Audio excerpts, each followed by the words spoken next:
Jangan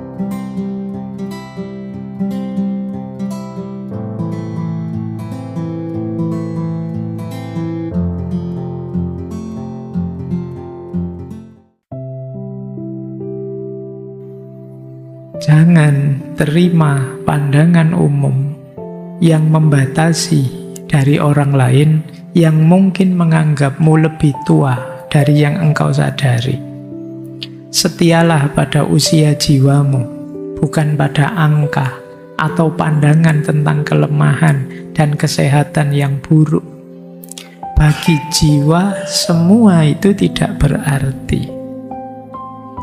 Jadi beliau ini melihat ya masyarakat umum, pandangan umum itu yang dilihat hanya fisik kita.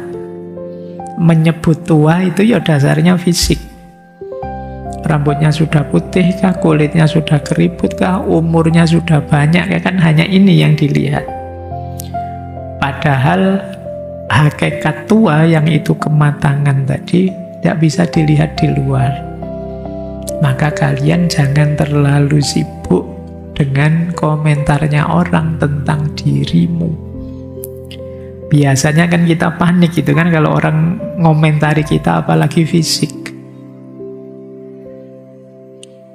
Karena itu jangan terima pandangan umum yang membatasi dari orang lain.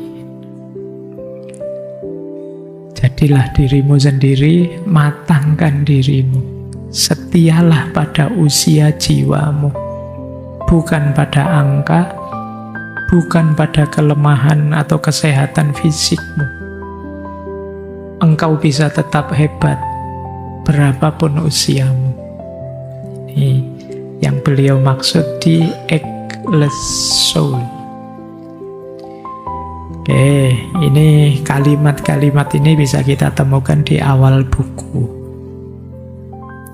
Yuk, kita mulai masuk ke konsep-konsep dari beliau. Nanti di buku itu beliau menjelaskan ada 5 transisi batin seiring usia kita bertambah. Ya. Ini tidak dari sejak lahir ya, tapi dari sejak kita sadar tentang diri kita, biasanya di usia muda. Dari sejak kita muda menuju tua itu ada 5 tahapan yang kita alami. Yang pertama, ini mungkin usia kalian, feeling immortal, merasa hebat, merasa abadi. Ini tahapan biasanya dialami anak-anak muda.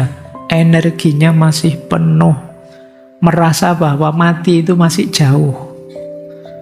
Saya masih muda Pak, yang tua-tua dulu lah. Saya ini masih panjang cerita saya. Kalian semua akan merasa begitu, seolah-olah immortal. Jiwa kita masih penuh dengan ambisi, pencapaian, petualangan, membangun identitas. Di usia kalian membahas tema-tema kayak gini itu kan rasanya jauh. Alah Pak Faiz bahas tua, bahas dirinya sendiri. Maupun tidak ngerti kita audiennya ini anak muda. Kalian kan pasti merasa begitu. Kenapa? Kalian ada di fase ini, fase feeling immortal. Kalian masih merasa jauh Pak, tua itu apalagi mati. Tapi kalian tidak salah, karena memang fase inilah yang nanti banyak menggerakkan kalian untuk apa? Mengeksplorasi hidup, mencoba ini, mencoba itu, ingin mengalami ini, ingin mengalami itu. Ya memang usiamu sudah feeling immortal ini. Nikmatilah hidupmu, eksplorlah seluas mungkin, pikniklah yang jauh, jalan-jalan kemana-mana, tidak masalah. Usiamu memang alami macam-macam hal dalam hidup, wajar. Jangan malu-malu. Jadi kan sering mungkin ada ya, karena belajar filsafat, belajar tasawuf kan merasa wah ini tidak hakiki Pak. Wah Engko wae sik, nikmati dulu hidupmu. Karena kalau kamu belum bisa menikmati hidupmu, gimana kamu ridho dengan ketetapannya Allah atas hidupmu? Jadi healing lah, piknik lah, dolan lah yang jauh. Usiamu memang usia itu, explore lah, tidak masalah. Jadi jangan malu-malu, jangan menipu diri, juga jangan menyiksa dirimu. Memang fase ini fasemu. Meskipun kata Thomas More akan lebih wise, lebih bijak. Iya, saya nikmati, tapi saya tidak lupa bahwa hidup ada akhirnya. Jadi tetap harus siap-siap. Ini yang di fase pertama, jadi transisi pertama. Kalau sudah di sini, nanti ada fase kedua. Ini mulai first stage of aging. Pertama kali merasa, saya sudah tua ini. Nah, ini mungkin karena ubannya mulai tumbuh, terus mulai sakit ini, sakit itu, sudah tidak sekuat dulu lagi. Tiba-tiba ada temannya yang berangkat duluan. Nah, ini mulai deg-degan ini. Aduh. Mulai muncul, iya ya, saya tidak selamanya muda. Saya tidak selamanya akan sekuat ini. Nah, ini namanya first stage of aging. Jadi ketika kesadaran bahwa saya tidak akan seperti ini terus. Kalian mungkin sedang jalan-jalan, dolan kemana, terus sadar, iya ya, saya ini hidup ya tidak untuk ini saja sih. Umur saya terbatas. Nah, ini berarti kalian sedang masuk di tahap first stage of aging. Kalian mulai sadar umur. Kalian mulai ngitung-ngitung. Saya sekarang S2 tapi belum nikah. Nanti mungkin nikahnya umur sekian. Terus punya anak saya kalau mahasiswa saya sudah umur sekian. Wah, tua banget aku, anakku nanti sudah pensiun, saya gimana biayai anakku kuliah? Mikirnya sampai ke sana. Itu first stage of aging. Kalian mulai merasakan pentingnya hidup lebih serius karena usia semakin bertambah. Loh, sudah di atas 20 saya. Wah, sudah 25, ini sudah saatnya nikah, kok masih belum apa-apa saya. Mulai kamu mulai gelisah tentang umur, mulai first stage of aging. Saya tidak tahu apa sudah ada yang masuk ke sini kalian. Kalau ada, yo bahasa kasarnya mulai tua. Jadi mulai tua itu kesadaran bahwa kalian mulai menganggap penting umur. Kalau di yang pertama tadi kalian peduli amat dengan umur, inginnya menikmati hidup, mengeksplorasi hidup. Tapi begitu masuk ke yang kedua mulai sadar, iya ya, umur ini tidak boleh sembarangan saya. Masa depan tergantung sekarang ini. Oke, ini fase kedua. Terus fase ketiga, settling into maturity. Mulai settle, mulai mencapai dewasa. Kalau tadi di yang kedua mulai ada panik-paniknya kan, ada mulai gelisahnya, ada cemasnya. Tapi sekarang di fase ketiga ini mulai menerima hidup. Iya ya, hidup ini memang terbatas, berarti saya harus siap-siap. Nah, ini orang menyebutnya mulai dewasa, mulai matang, mulai sadar untuk tidak sekedar mengejar karir, harta, dan lain sebagainya, tapi saatnya hidup dengan penuh makna, menjalin relasi yang baik, juga kebijaksanaan. Ini fase kedua, settling into maturity. Mulai bisa milah, oh ini penting, ini tidak penting. Nah, ini ranking 3, lebih tidak penting lagi. Kalian sudah mulai begitu, sudah mulai matang kalian. Tapi kalau tidak bisa membedakan ini, kalian belum settle. into majority. Jadi cirinya itu tadi ya, bisa menemukan prioritas hidup, bisa lebih dewasa menyikapi persoalan.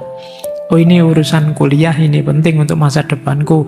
Ini kan cuma nongkrong di kafe, ndak apa-apa lah sekali-sekali absen misalnya. Ini kamu lebih tahu mana yang lebih penting. Ngaji misalnya, oh ini ilmunya penting. Ini kalau selfie-nya kapan-kapan bisa. Foto itu bisa ditunda kapanpun. Ini kalian ngerti mana yang penting, mana tidak penting. Mana yang utama, mana tidak utama. Itu yang disebut settling into maturity. Kalian sudah mulai dewasa. Nah, terus ada fase keempat. Fase keempat ini orang baru mulai disebut tua beneran. Asli sudah ada di usia lanjut.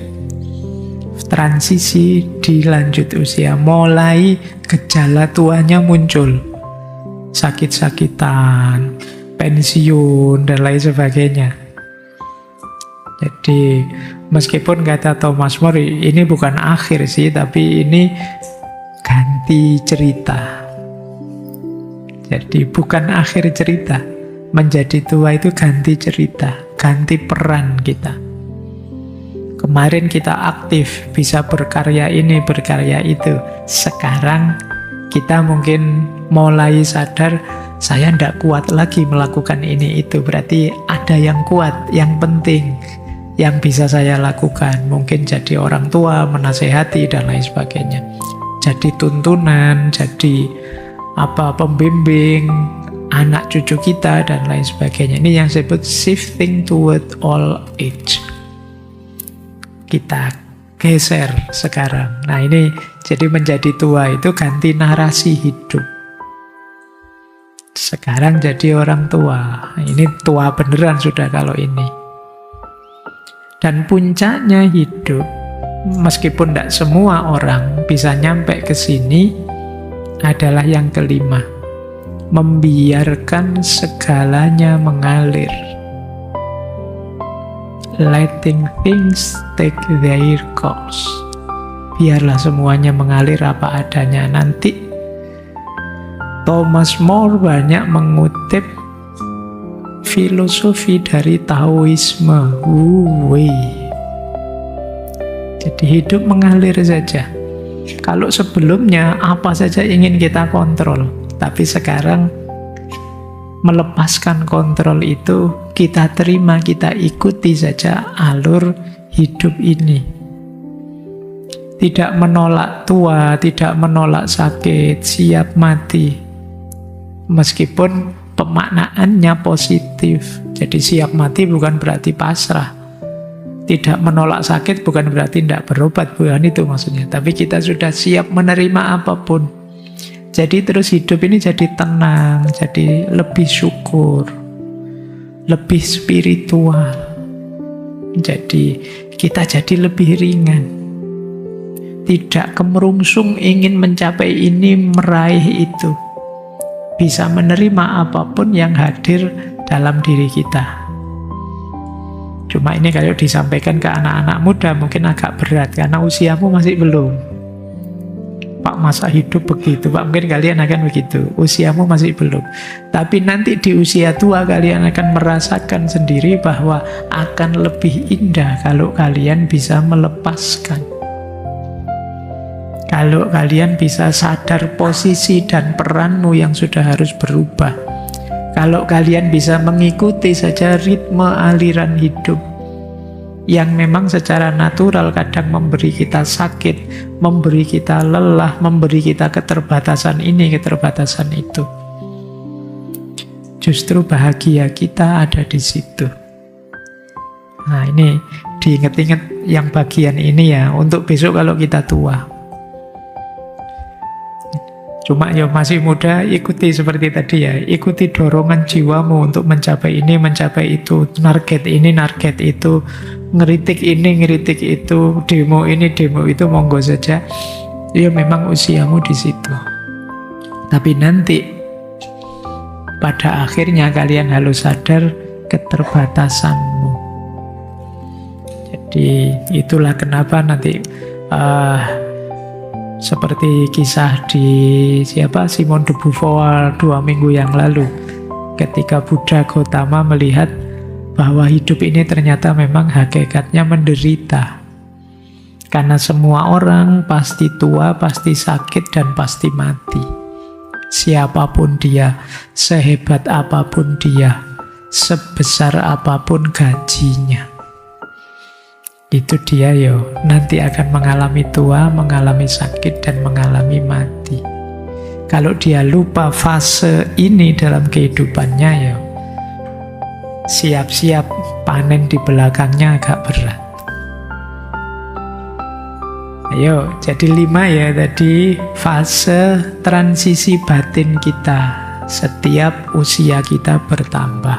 Dimulai yang paling muda, kemudian tadi memasuki gerbang tua, nyaman di usia tua, sampai akhirnya bisa melepaskan, membiarkan segalanya mengalir.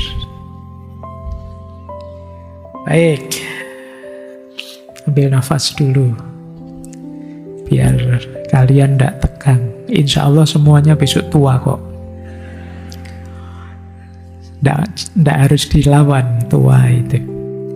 Ya, ini isu-isu utama dari buku itu. Kalian bisa cari judul-judul subbab ini di buku itu ya. Nanti ada Old Body, Young Soul. Tubuh boleh tua, tapi jiwa tetap muda. Ini yang jadi nyawa teorinya Eggless Soul tadi ya. Tubuh kita memang pasti menua. Rambut bisa putih, sendi-sendi melemah, daya tahan berkurang. Jadi ini cirinya orang tua. Nah, tapi jiwa tidak harus tunduk pada hukum fisika tubuh, kata Thomas More. Jiwa masih tetap bisa segar, masih tetap bisa penuh rasa ingin tahu, bisa tetap kreatif, bisa tetap semangat. Jiwa itu timeless. Jadi kita bisa usianya 70 tapi tetap semangatnya 20. Itu jiwa. Meskipun nanti dia dibatasi oleh fisiknya. Oleh karena itu, karena jiwa ini timeless, dia bisa semangat terus meskipun usia tua. Kalau ada orang memaknai tua berarti harus berhenti. Berhenti bermimpi, berhenti bermain, berhenti berkarya. Thomas More tidak setuju itu. Jadi semangat jiwa tidak boleh dimatikan meskipun sudah tua. Orang tua bukan berarti kehilangan vitalitas hidup, tapi memang seperti saya bilang tadi, ganti cerita. Mungkin kalau di usia muda pekerjaan-pekerjaan banyak yang mengandalkan tenaga, tapi di usia tua ganti sudah, bukan itu aktivitasnya, dan tetap bisa kreatif kok. Ya tidak harus angkat-angkat lagi, tidak harus dari jam 8 pagi sampai jam 4 sore. Tapi mungkin pekerjaan-pekerjaan lebih ringan, lebih santai, meskipun maknanya tetap dalam. Itulah kenapa Old Body, Young Soul. Jadi kata Thomas More, jangan terobsesi mengejar awet muda fisik. Jadi kalau begitu tua itu kan banyak orang yang terbalik, dia fokus, waduh keriput ini, waduh rambut putih ini, terus fokus ke situ, gimana ndak keriput lagi, gimana ndak putih, gimana tubuhnya jadi kuat seperti muda. Itu kata Thomas More, ini salah fokus. Fokusnya harusnya ke batinnya, ke jiwa, gimana melayani jiwa yang masih vitalitasnya tinggi. Jadi masih punya semangat ini itu, mengejar ingin tahu, kreativitas, spiritualitas. Jadi kata Thomas More, fokuslah pada keeping the soul young, menjaga jiwa agar tetap muda. Jadi bukan pasrah dengan sudahlah saya tua, sudah tidak saatnya lagi untuk mikir ini, mikir itu, mimpi ini, mimpi itu. Tidak begitu. Jiwa kita masih bisa, meskipun tetap harus bijaksana, milih aktivitas dan mimpi yang cocok dengan situasi. Jadi ini yang dia maksud dengan old body, young soul. Inilah kenapa terus jiwa disebut ageless, tidak mengenal usia. Lanjut lagi, isu kedua yang diangkat. Melankoli. Orang tua itu biasanya cenderung melankolis. Teman-teman ingat ya, dulu kita pernah belajar tipe-tipe kepribadian. Ada sanguinis, ada flegmatis, ada 4 itu kan. Salah satunya melankolis. Orang tua itu biasanya cenderung melankolis, lebih suka merenung, lebih pendiam, gampang sedih, gampang tersentuh, kadang-kadang murung. Kalian mungkin sering ya lihat si mbahmu itu sukanya diem di depan rumah, kayak nonton orang lewat, kayak nonton apa. Jadi beliau lebih melankolis. Nah, di Thomas More justru tidak masalah. Melankolis itu justru positif. Karena dia bisa jadi jalan bahagianya orang tua. Jadi mulai agak introvert, mulai merasa saya ini sudah mulai berkurang dayaku, tidak pantas lagi ikut rame-rame. Ini jadi bahasanya Thomas More ini agak melankolis. Kalau masih melankolis tidak masalah kok, asal bukan depresi saja, kata Thomas More. Ada bedanya antara melankolis dan depresi. Kalau melankolis itu sedih tapi lembut, murung tapi dalam. Sementara kalau depresi itu ya penyakit jiwa, membuat jiwa hancur. Kalau depresi perlu penanganan klinis. Kalau melankoli itu perlu dinikmati karena di situ ada pengalaman hidup yang dalam. Ketika orang mengalami melankoli itu berarti kan dia sedang mundur sebentar, berhenti sejenak, menghayati hidup ini. Di situ ada jeda sejenak. Kemarin mungkin kemerungsung ingin mencapai ini, mencapai itu. Sekarang mulai sadar. Mungkin kehilangan teman, sahabat, orang tercinta, mulai sadar pentingnya. Kemarin ada teman yang ini, teman yang itu, sekarang semuanya pergi. Ini terjadi agak melankoli.